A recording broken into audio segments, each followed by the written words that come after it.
Maybe I'll have us get started in the essence of time here.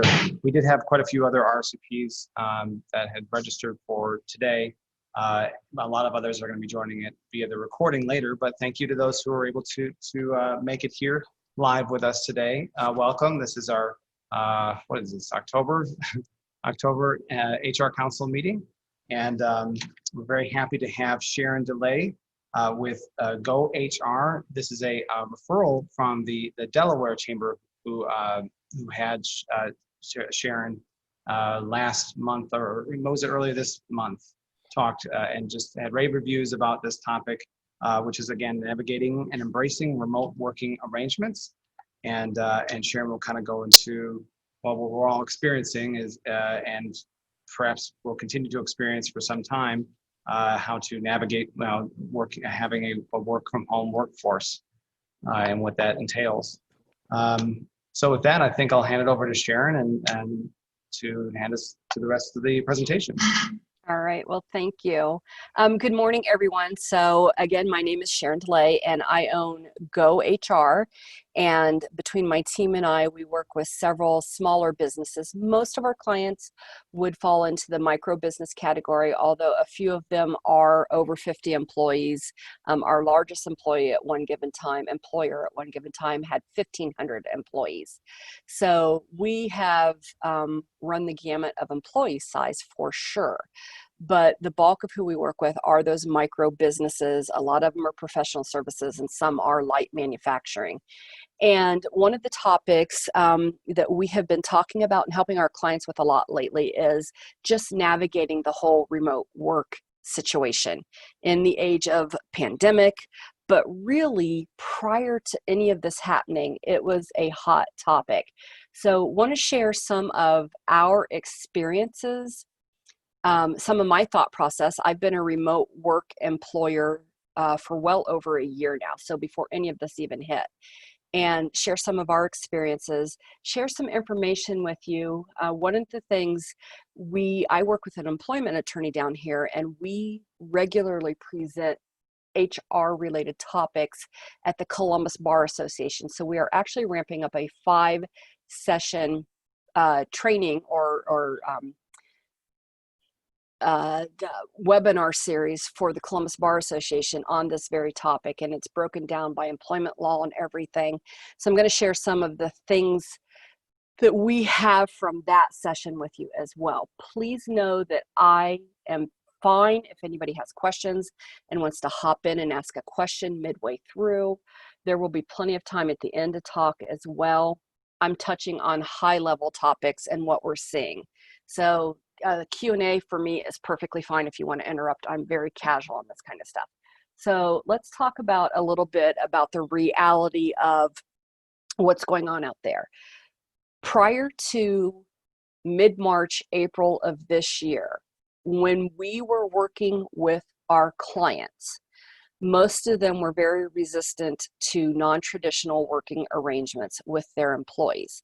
And in some cases, it was a legitimate concern because of the type of business that they are in.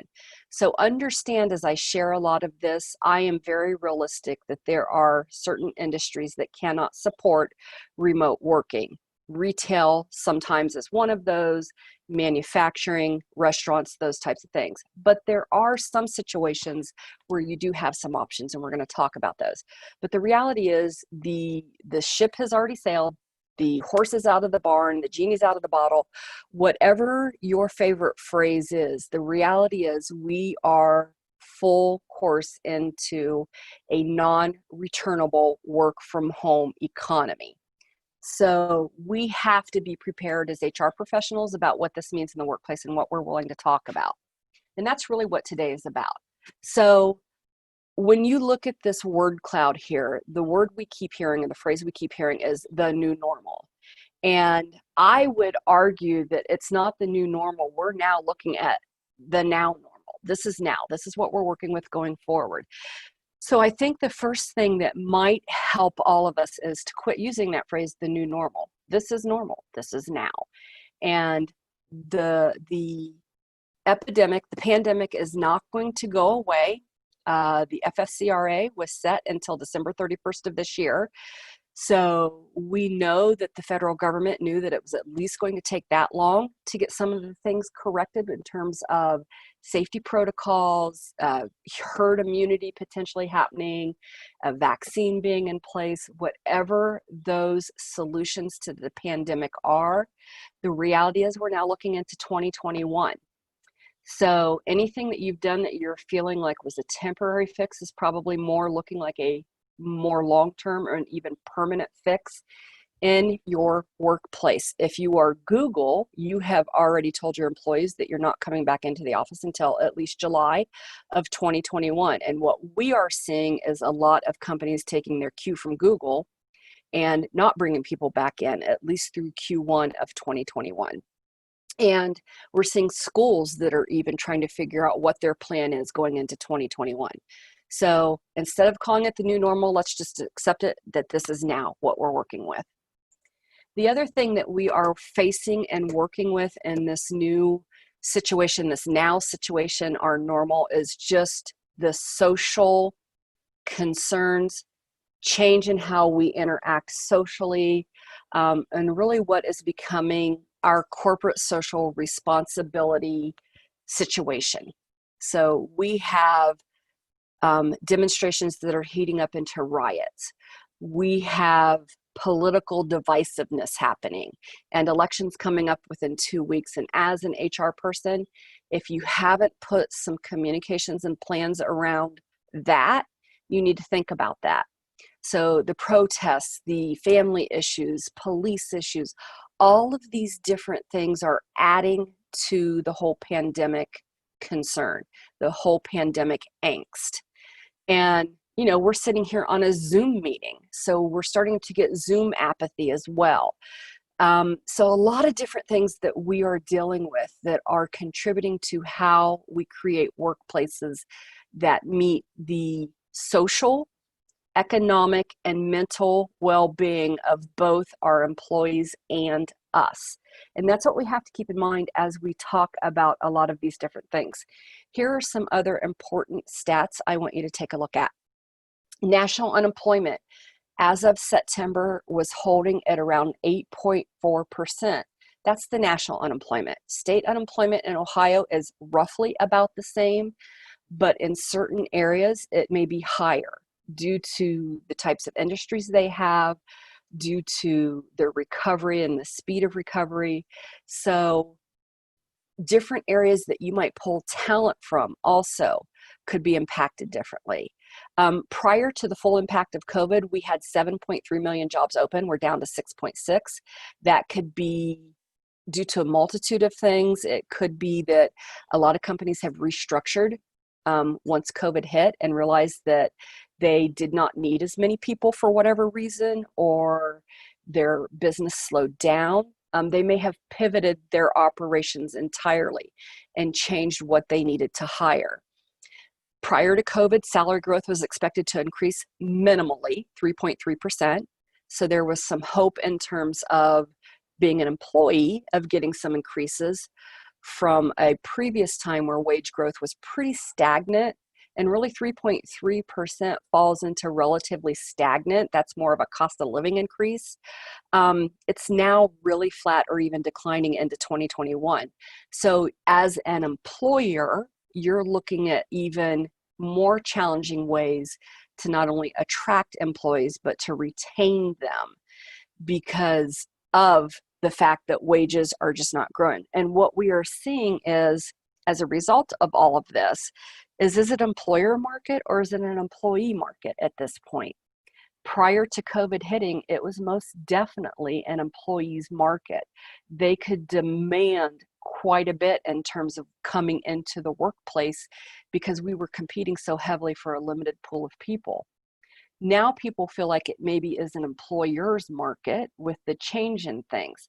That's debatable. We're still being challenged by finding good quality candidates for a lot of our employers, but we may have a little bit of a larger pool to fish in, not significantly much.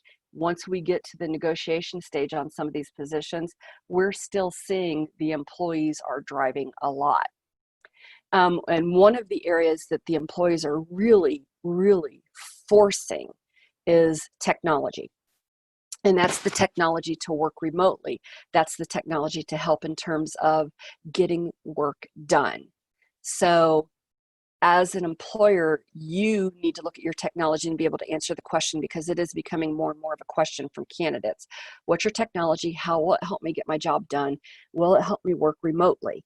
So if you're not a technology forward company, you need to understand how you can be and what that means for your company. And technology forward will mean something completely different for everybody. So keep that in mind as well. So let's hop into some culture things when it comes to remote working. Remote working, you'll also see it frequently abbreviated as WFH, is it was once kind of the request. Employees wanted the opportunity to work from home occasionally, if not full time. This is a 2019 survey that's up on the screen. 99% of the respondents to the survey said that they wanted to work from home at least some of the time. The pandemic changed that, and now a lot of employees expect to work from home all the time. And as we said at the beginning of this presentation, that genie's out of the bottle. So we know it can be done. So if you have not put in place a work from home plan, it's now expected. Even once the pandemic settles down in 2021, we have proven out of necessity that it can be done. So you have to be prepared as the department or individual in your organization to lead this charge if you are not already. So the culture for work from home has to begin at the top. So one of the things that when we talk to the business owners, the hiring managers, the HR people on establishing their work culture is, how do you turn this into something that your leadership will buy into and believe? So what's the ROI on that? And it has to be based on trust. So one of the questions we hear frequently is, I don't want to let my people work from home because how do I know they're working? And we hear this a lot. And my question back to them is, when they were in the office, how did you know that they were working then? Just because you see them present doesn't mean they're productive, effective employees. So it's a little bit deeper than the line of sight being your proof that somebody is there working and engaged. So first and foremost, you have to have trust in place. And that's hard for some people. And trust is a mutual relationship component, but you have to trust that your jobs are set up well. And we'll talk a little bit more about this in a minute. You have to trust that you have the right expectations communicated early on. And you have to have the trust in the organization from the top down and from the bottom up.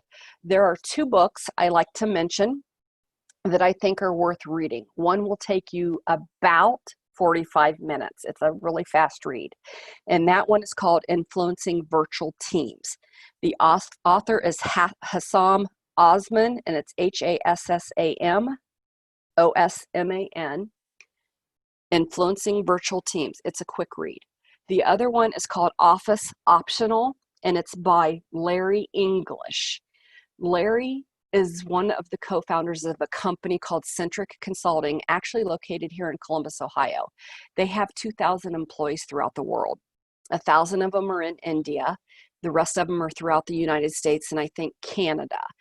And all of them have been working remotely from day one. And so his book explains a lot of the ups and downs they've encountered over the course of working remotely and refining their work from home approach and their work from home culture. And so both of the books parallel one another in a lot of what they talk about, but trust is at the core of everything. The other thing we don't think about in terms of setting up a culture is you actually have to train people to be successful at remote working. Unfortunately, in March of this year, April of this year, we sent a lot of people home. We may have given them a laptop. We may have given them a phone, but we sent a lot of people home and we didn't teach them how to work remotely successfully. And so there is there needs to be a plan around that to teach people how to communicate via these web-based conferencing systems, how to set up their offices. We have to teach managers how to have faith and grace in their employees, how to more regularly interact with them, how to share documents, talk regularly, hold meetings, all of those things that when we were in the workplace, people could see just by observing a lot of times, or they could stick their head over their cubicle or walk down the hall and ask other people those questions. We've lost a lot of that water cooler perspective, and now we have to train people how to be successful to work from home. You have to have policies in place, and many of you probably scrambled to pull together some work from home policies, but there's a lot to think about in the policies that you may not have included. So first, definitely trust but verify. So how are you going to ensure that people are regularly checking in?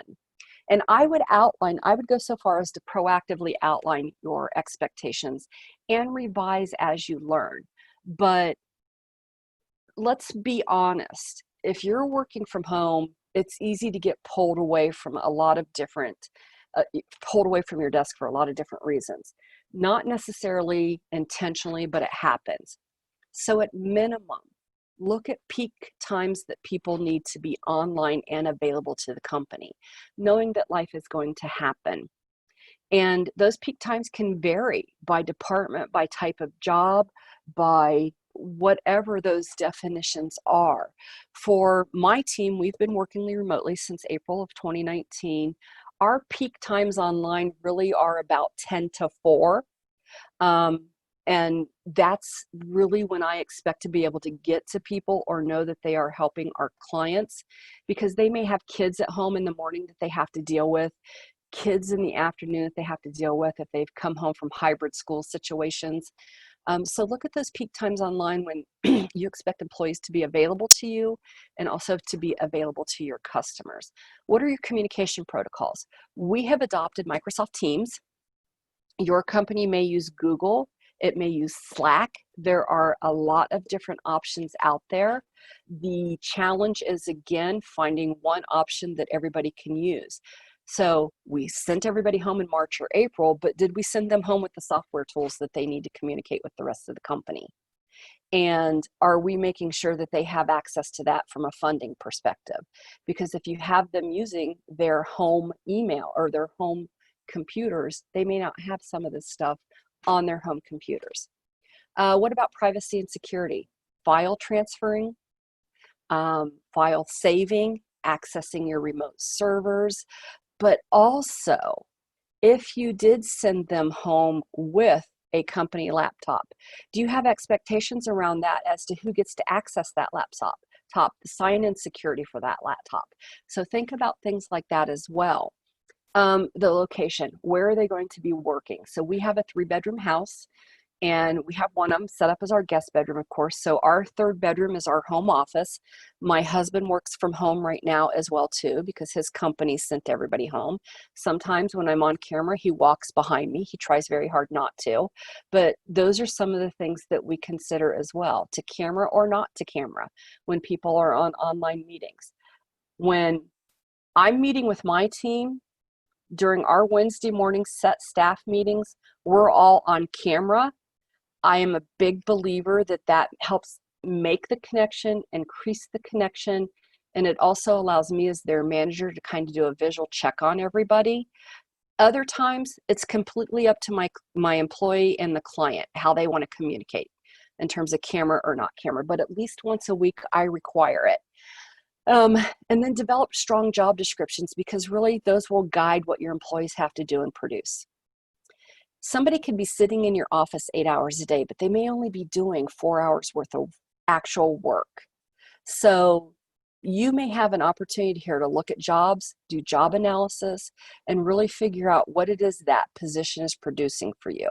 Because really the outcome is more important than the how in most of our cases.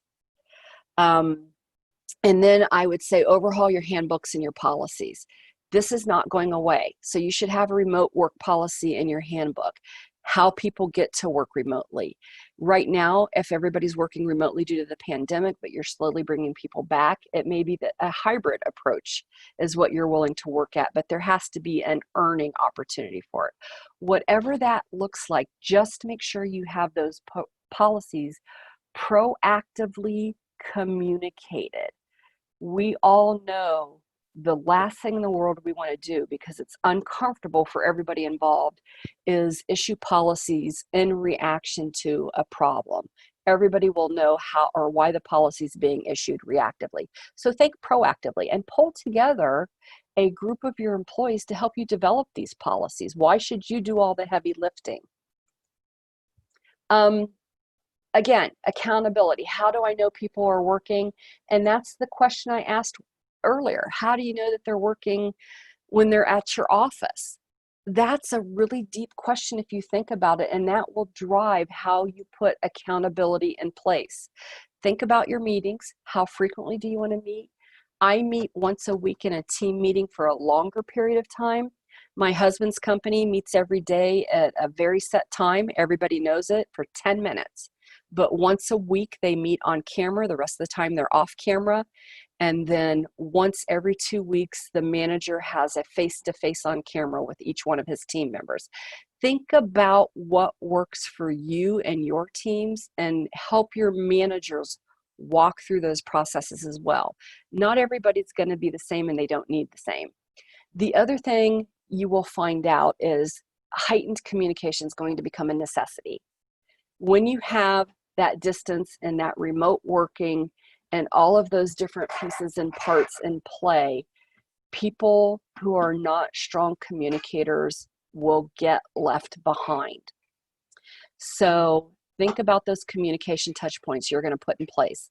Think about how frequently you're going to require people to at least check in, because it becomes about mental health as well as work productivity at some point. Security and technology, we touched on this a little bit. Whereas technology used to be kind of like the prince, now it's king. And the technology you have in place is going to become critical. I thought it was worth noting a 2018 study by Unisys Corporation indicated that workers at technology laggard or lagging companies were 450% more likely to want to leave their employer than workers at technology leaders. That doesn't mean they did. It just means if they had the opportunity and they found a technology forward company, there was a good chance you were going to lose them. So technology becomes part of your retention plan. In that same study, about 65% of employees will usually download their own apps that they feel make them more productive on their computers. Those apps may or may not be supported by the company. This is where you engage your IT company or your IT component on what works best. Be open to what your employers are using though, because they may be using something that's making them far more efficient. And again, if you hop back up to that second bullet point, if you say no to everything, if your IT organization says no to everything, you may lose workers. So figure out the battles that are worth fighting. We have one client that does not let any of their employees download any software whatsoever on the computer. It is blocked. And I'm not saying that that is a bad thing. I'm saying there has to be some kind of conversation around why the employees are downloading certain apps to help them be more productive that the company's not supporting. And of course, security of the company property obviously is a huge concern. So again, working with your different functions within the company to define what security looks like both on-site and off-site becomes maybe something we haven't considered regularly before. And that's not only when we hire people, it's when they're working for us. And then obviously it's a concern when they separate from us. So this is a discussion I've been having a lot with CPAs lately and with hiring managers. Should we somehow monetarily support working from home? And the short answer is, if you require it, I would strongly suggest there's some type of monetary allowance to support it. If you allow it to be an option, then make that decision accordingly. If somebody wants to work from home, but it's not something that you require, that to me is elective. It may be that you want them to support their own working from home with their own hardware and using their own phone. It's a conversation you're going to have to go through. We as individuals have lost our home office deductions when we file for taxes. So is there something the employer can do? For my employees, I provide laptops for everyone. I give them a cell phone allowance that pretty much pays their individual cell phone every month. I give them allowances for office supplies. So that's how I chose to do it, because we are a work from home environment. I don't give them office furniture. I don't mandate how they set up their office at home. However, you might want to think about that because of workers' compensation concerns, insurance and liability concerns. We just heard an example the other day of an employee who was working from home. She was walking out to refill her coffee from her home office, tripped over her cat, fell, broke her wrist. That did qualify as a workers' compensation claim. The where matters as well. And what I mean here is we are suffering in this world from House Hunter International Syndrome. If any of you have watched House Hunters, you know your employees have this fantasy of sitting on a beach somewhere in Italy, working from their laptop while they're working from you. So the where matters. Time zones is one consideration. Whether you are registered as a foreign employer in another state, whether you're following the employment laws if you have employees working in other states or cities. So the where matters. So you need to put out some kind of expectation about if your employees want to move, if you're fully remote, where they want to move to, and what you can support. And then the other thing is work for most of us is more than just work. It is part of our social life. It is where we get a part of our soul fed from interaction with other people. And it is an engagement component for a lot of people. So you now, as the HR function in your organization, have to consider this even more than maybe you did before. So what do you have in place to help those employees who feel isolated? What protocols, what communication processes, what resources for them to access if they're starting to feel isolated and depressed? Are you training your managers to identify some of the signs of when people are starting to disconnect? Do you know how to identify that? Do you have an employee assistance program in place? There are a lot of things that we have, that we give to employees, that we talk to employees, that maybe we do as habit more than putting deep thought into it, that may have changed now that we have more people working from home. So think about the social aspect and the engagement aspect and what that means for a lot of your employees. What about recruiting? I got a question. Yes, go ahead. Real quick, the workers' compensation piece. Yes. That seems like a pretty important thing to think about. Did you have, or is it possible to send examples of kind of what where an employee hand guide would look like that would cover how they're supposed to set up their personal office space at home?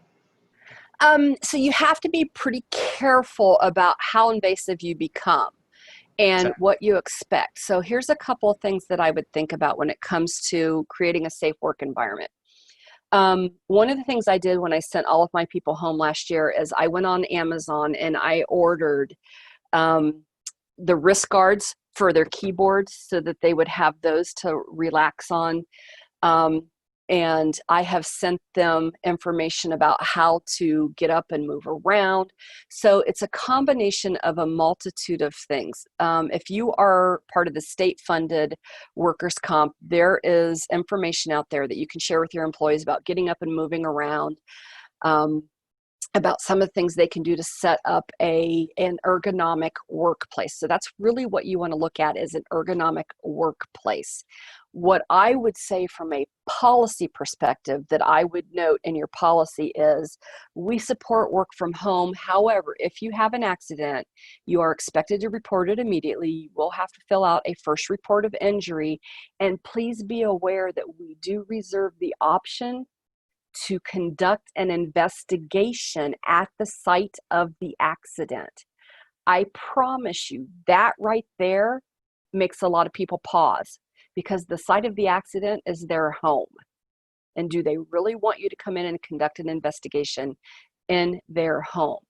What that will do a lot of times is it will make those people who tend to abuse the workers' comp system or abuse the home office injury pause before they do something. Now, there's going to be legitimate accidents that happen. What I would suggest is, because I'm not an insurance agent or an attorney, I'm not sure that I would tell you exactly what to do, but those are some of the things that I would put in place to protect you. And from an HR perspective, we all know that documentation is our king. So if you send everybody the risk cards, I would notate that. If you send everybody something, I would have them acknowledge signing off on it through the systems, whatever your systems are that allow them to do that. So if you send them an expectation of how to report an accident that might have happened at home, I would have them acknowledge that policy. But the one thing I would most definitely put in place is understand, just like if you were inside of our building and an accident happened, we would investigate it. We reserve the right to do that wherever that accident takes place, which could include your home. And you legally as an employer can do that. So that's my suggestion. Thank you very much. Oh, absolutely. From a recruiting perspective, it's becoming a little bit more challenging because we're losing that opportunity maybe to do a lot more face-to-face. Although I would suggest every situation where you're hiring somebody has at least one face-to-face, even if you're hiring somebody from across the country. You need that context when you're hiring somebody. But early on, you're going to be doing more of it from a technology perspective. So figure out what that is, figure out your protocols around it, and go from there. We use Microsoft Teams a ton, but we also use a system called Free Conference Call. And Free Conference Call is like Zoom, it's like GoToMeeting. I can screen share, we can do cameras, we can dial into a phone number, I can have up to 1,000 people in my room, I can break everybody out into separate rooms. So you can use a multitude of ways to do even group interviews with those resources. And that would be my suggestion. If you typically have a very specific recruiting process, look at how you can reproduce it online. And if part of your recruiting process includes group interviews, you can still do that online. So there are multitudes of ways that you can transfer what you're doing in the real world over into the digital world. You know, think about how you're appearing on screen. You guys just heard my dogs bark. Normally they don't bark throughout the day. Something triggered them, they barked. I apologize, but you're going to have grace with people.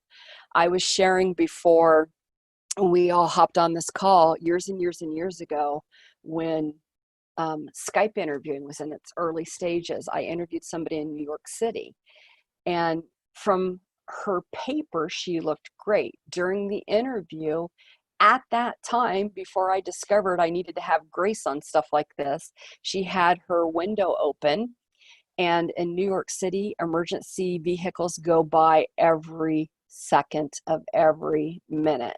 Her window was open, it was loud. There were times I actually could not hear her. But the other thing was, she did not warn the other people in her apartment that she was on a video call and somebody walked right behind us in nothing but underwear. That was actually the bigger deal breaker for me than it was with the noise. So from a perspective of recruiting people, develop a tip sheet for a successful online interview or a successful Skype interview or Zoom interview and send it to them. It may seem common sense, but remember, we're teaching people how to work in a whole new world. Think about what's behind you. Take a look at it. Make sure there's nothing offensive, proprietary, anything like that. And have your planning and logistics down more, not necessarily for the candidates, but for your internal team. If you look organized, if you look like you can't handle technology, that may convey a message to somebody that you're trying to hire that may make them uncomfortable. Remember, technology is very important to people. And then you'll have to be even so much more deliberate in everything that you do. Again, thinking about time zones even that we may not have historically had to think about. So there's just a lot of stuff to think about. A few other things that I want to just kind of throw out there that we're looking at from the perspective of this bar association series that we're doing starting in December. You need to think about, again, your culture and how you want to define that. You need to think about the various employment laws and other legal considerations. So here are some of them, just off the top of my mind that I can think about you need to look at. FLSA, FMLA, ADA, intellectual property, confidentiality, verification of I-9s.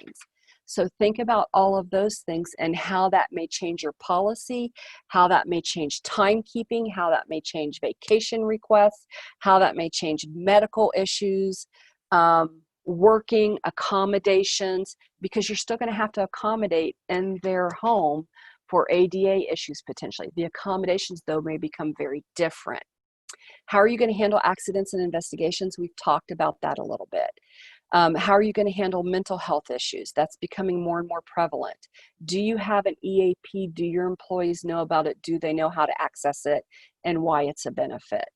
Do you have a third-party administrator that helps you with BWC? I would reach out to them. They're going to be more likely to be able to help you with that work from home policy from a safety and accidents investigation issue. Are you aware that OSHA says you have a duty of care before you bring people back into the workplace?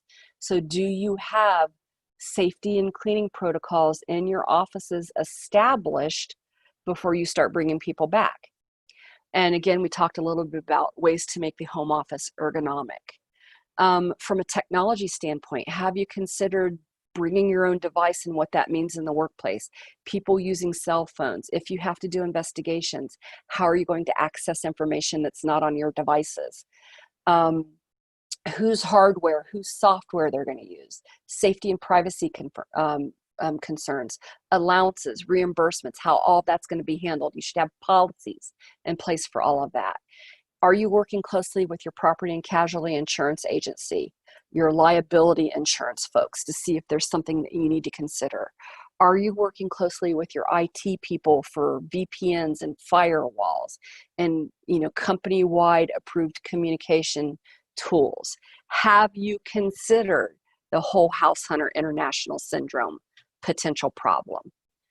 And then at the end of the day, we have to just figure out how all of this continues to support the culture we've probably all worked very, very hard to get in place, because this will adjust your culture. This will change how you manage your culture and protect your culture. So those are all considerations to keep in mind as you're working through this whole remote work policy, from hire to retention to separation in your organization. So with that, I would actually like to turn it over to anybody who would like to ask some questions or even bring up something that they're doing that we haven't talked about. Well, first of all, yeah, thank you. That was some really, really good information. That was a lot, but it was a lot. It's a lot, definitely, that I'm thinking about now. I do know that, like you said, I think before when we were just chatting, everyone's different, right? Everyone has a different comfort level with being outside of the regular workforce. I know that there's one company in our community who has reached out to their employees and said, you don't have to come back. but our office space is now ready for you if you wanted to. And there are a couple of employees who said, like, I can't wait to get back. They're tired of working from home. Yes. And they're looking forward to actually returning to the regular workplace, the regular desks, and that, again, to that normalcy, I guess, and what they can get from it. It's just interesting. So anybody on the call with us right now, are you encountering anything, doing anything that we haven't talked about that's really helping to keep your culture protected?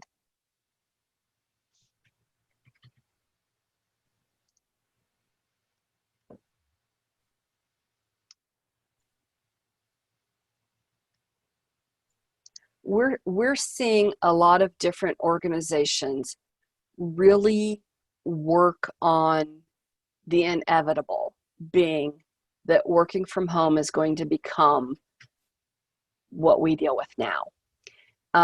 When I first started realizing how much of a thing it was with the new generation coming into the workforce, because let's be honest, in the next couple of years, the millennials, the dreaded millennials that we all reference, but they're not dreaded. I have a couple that work for me. But one of the things that they expect when they come in is that flexibility. And where I really saw it evidenced was one of our clients is a marketing company. And I remember walking in, and the first thing that shocked me was at that time they had the whole kind of open space concept of working, which would kill my soul, but it worked for them. But the other thing I noticed was when we were talking about timekeeping was their frustration with that, because a lot of their people would come strolling in around 10 o'clock in the morning because they might meet friends in the morning for breakfast. They might run some errands in the morning. Maybe they were just sleeping in late and they'd start at 10. They'd work for a couple hours and then they'd go out at lunchtime, hook up with some friends to chat, maybe to play basketball or something, whatever it was. They'd come back into the office around 2, work for a few more hours. They'd go, leave around 5 or 6, go out, have some social activity and interaction, and then they would go home and work for a few hours at night. Maybe it was answering emails, doing some of that work that they didn't need to be in the office for, but they were really working in chunks throughout the day. And as I sat there and talked to the client about this, I realized that's really how I work too, if I think about it. But that's where I really started seeing the incoming workforce really driving a change in how work is done. Now that we have experienced this whole shift this year, we know it can happen and it will become an expectation. So at minimum, we have to understand how we can fit it into our company, because it will become part of your negotiation strategy for many of your positions. Not all of them, but for many of your positions. Any other questions for Sharon? All right, seeing none. Sharon, thank you so much. A great presentation, and thank you for putting this together for us. And of course, as always, we'll hopefully collect this from Sharon and then get that information out with her contact information out to everyone here today with us, and of course to all of our HR council as well. And I love communicating with peers, so if anybody wants to connect with me, that would be awesome too. I'm on the board of Hiraco down here in Columbus, so would love to connect with some of my fellow HR folks as well. Excellent. Sharon, thank you again, and we'll see everyone next month. Thank you very much. Bye-bye, all.